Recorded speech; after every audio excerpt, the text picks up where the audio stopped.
Good morning students. આજે આપણે unit 4 love your લેન્ડના કાલે આપણે સ્પેલિંગ ભણ્યા. સ્પેલિંગ વિશે માહિતી મેળવી. તો ચાલો આજે આપણે યુનિટ 4 લવ યોર લેન્ડ વિશે સમજમાં આપણે રીડ કરીએ કે આ પાઠમાં શું કહેવા માંગે છે. લવ એટલે કે ચાહવું, પ્રેમ કરવો. યોર એટલે કે તમારી. લેન્ડ એટલે કે માતૃભૂમિ, તમારી માતૃભૂમિને તમે પ્રેમ કરો. તો આ લેસનમાં હવે શું કહેવા માંગે છે ચલો આપણે આગળ રીડ કરીએ. Unit 4 love your land. We are all young citizens of India. Citizens जो ब्रैकेट्स में આપેલ છે, persons who live in a country and have special rights. Citizen કોને કહેવામાં આવે છે તો કે એ વ્યક્તિ કે જે આપણે સ્પેશિયલ રાઇટ્સ એટલે કે હક, રાઇટ્સ એટલે કે હક જે આપણે દેશમાં રહીએ છીએ અને જેના આપણે હકો, આપણે ખાસ હકો છે તે આપણે પાડીએ છીએ, તેનો અમલ કરીએ છીએ. સિટીઝન્સ મીન્સ નાગરિક. આપણે સૌ ભારતના યંગ એટલે કે યુવાન નાગરિકો છીએ. We are all young citizens of India. આપણે સૌ ભારતના યુવાન નાગરિકો છીએ. We are the future of our country. આપણે આપણા દેશનું ભવિષ્ય છીએ. ફ્યુચર એટલે ભવિષ્ય, our country એટલે કે આપણા દેશનું. We are the future of our country. આપણે આપણા દેશનું ભવિષ્ય છીએ. We in India can vote from the age of 18. We must learn to become good citizens.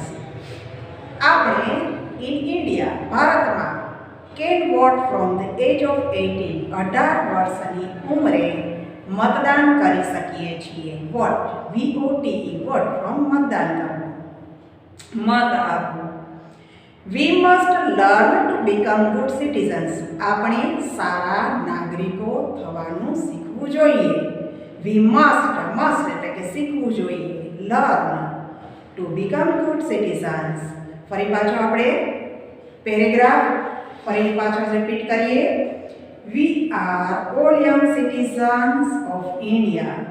આપણે સૌ ભારતના યુવાન નાગરિકો છીએ. We are the future of our country. આપણે આપણા દેશનું ભવિષ્ય છીએ. We in India can vote from the age of 18. We must learn to become good citizens. આપણે ભારતમાં 18 વર્ષની ઉંમરે મતદાન કરી શકીએ છીએ. આપણે સારા નાગરિકો થવાનું શીખવું જોઈએ. Second paragraph. There are some boys and girls who are not good citizens. કેટલાક છોકરા અને છોકરીઓ સારા નાગરિકો નથી. Who are not good citizens. There are some boys and girls. કેટલાક છોકરાઓ અને છોકરીઓ સારા નાગરિકો નથી. Some young people cut the seats of buses or write their names on school benches, desks and blackboards. કેટલાક યુવાનો છે તે cut the seats of buses, બસોની જે સીટો હોય છે તે તોડી નાખે છે, કાપી નાખે છે. શું કહે છે કે એટલે કેટલાક યુવાનો બસની જે સીટ એટલે કે બેઠકો હોય છે તેને કાપી નાખે છે, તેને તોડે છે. અથવા તો સ્કૂલના બાકડા, ડેસ્ક, પાટલીઓ અને બ્લેકબોર્ડ પર પોતાના નામ લખે છે.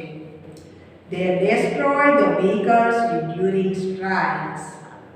હડતાળો દરમિયાન તેઓ વાહનોની તોડફોડ કરે છે.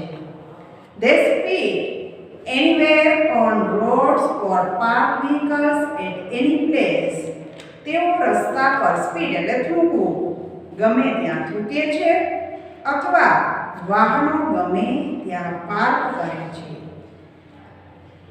They set a bad example to others. બીજાઓને તેઓ ખરાબ ઉદાહરણ પૂરું પાડે છે. સેકન્ડ પેરેગ્રાફ ફરી પાછો સમજીએ. There are some boys and girls who are not good citizens. કેટલાક છોકરાઓ અને છોકરીઓ છે તે સારા નાગરિકો નથી હોતા. શું કામે? તો કે some young people cut the seats of buses or write their names on school benches, desks and blackboards. કેટલાક યુવાન લોકો છે તે શું કરે છે તો કે બસોની જે બેઠકો એટલે કે સીટો હોય છે તેને તોડે છે, કાપી નાખે છે. પછી તો કે તે બેન્ચીસ ઉપર, ડેસ્ક ઉપર અને બ્લેકબોર્ડ ઉપર નામ લખે છે, પોતાના નામ કોતરે છે. They destroy the vehicles during strikes. હડતાળો દરમિયાન તેઓ વાહનોની તોડફોડ કરે છે. They spit anywhere on roads or park vehicles at any place. તેઓ રસ્તા પર ગમે ત્યાં થૂકે છે અથવા તો વાહનોને ગમે ત્યાં પાર્ક કરી દે છે. They set a bad example of others. આ લોકો છે તે બીજાઓને ખરાબ ઉદાહરણ પૂરું પાડે છે. Such people make lives of other people uncomfortable. આવા લોકો બીજાના જીવનને દુઃખી કરે છે. We are students. આપણે વિદ્યાર્થીઓ છીએ. Our important duty is to study well. આપણે મહત્વનું આપણી ફરજ એ છે કે આપણે સારી રીતે અભ્યાસ કરવો જોઈએ. We should not waste our time in unnecessary things. આપણે જે જરૂરી બિનજરૂરી વસ્તુઓ હોય અથવા તો બાબતો હોય એમાં આપણે આપણો સમય બગાડવો જોઈએ નહીં. We should plan our day. આપણે આખા દિવસનું આયોજન કરવું જોઈએ. We should also play games or sports. આપણે રમતો પણ રમવી જોઈએ. We should watch television and see good informative serials and also enjoy cartoons. આપણે ટેલિવિઝનમાં સારી માહિતી પૂરી પાડતી સિરિયલો જોવી જોઈએ અને કાર્ટૂન્સની મજા લેવી જોઈએ. ફરી પાછો રિપીટ કરીએ આપણે. Such people make the lives of other people uncomfortable.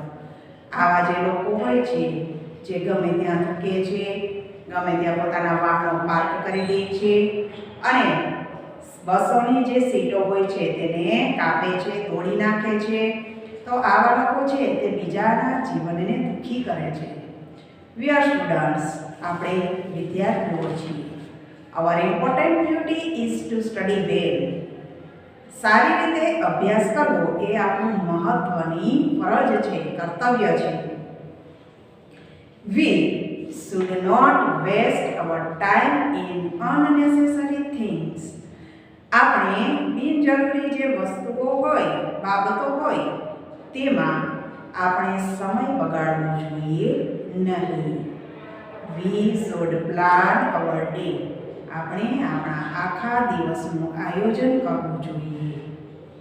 We should also play games or sports. આપણે રમતો રમવી જોઈએ. We should watch television. આપણે ટીવી જોવું જોઈએ and see good informative serials. અને એવી જે માહિતી મળતી હોય આપણને એવી સારી સિરિયલો જોવી જોઈએ. And also enjoy cartoons. અને કાર્ટૂનો પણ આનંદ માણવો જોઈએ. Watch movies which give us a good message. એવા મૂવી જોવા જોઈએ, એવા પિક્ચર જોવા જોઈએ કે જે આપણને સારો સંદેશો આપતા હોય. તો સ્ટુડન્ટ્સ આપણે અહીં સુધી અડધો પાઠ છે જે ભણ્યા છીએ આજે. તો તમારે ફરી પાછો એ પાઠને રીડ કરવાનો છે. ફરી બે આપણે પેરેગ્રાફ છે એ 3 એ કાલે આપણે પાછા રીડ કરશું, કાલે ભણશું. અહીં સુધીનો મેં જે પાઠ કરાવેલો છે એ તમારે તમારી રીતે રીડ કરવાનું છે અને સમજવાનું છે. Good morning students. આપણે કાલે ગ્રામરમાં મોડલ્સ વિશે ભણ્યા, બરાબર? કાલે આપણે મોડલ્સ ભણ્યા હતા. કયા હતા? તો કે કેન અને બીજું હતું કુડ. હવે આ કેન અને કુડ છે. તો કેન એટલે શું અને કુડ? કુડ છે એ કેનનું ભૂતકાળનું રૂપ છે. કેન અને કુડ બંનેનો એક જ જગ્યાએ ઉપયોગ થાય છે. કેન એટલે કોઈ પણ ક્રિયા કરવા માટે આપણે શક્તિમાન હોઈએ તે બતાવવા માટે કેન અથવા કુડનો ઉપયોગ થાય છે, અથવા તો પરવાનગી લેવા માટે. તો હવે આપણે આગળ બીજા જે મોડલ્સ ભણવાના છે એ ભણીએ. તો એમાં આવશે પહેલું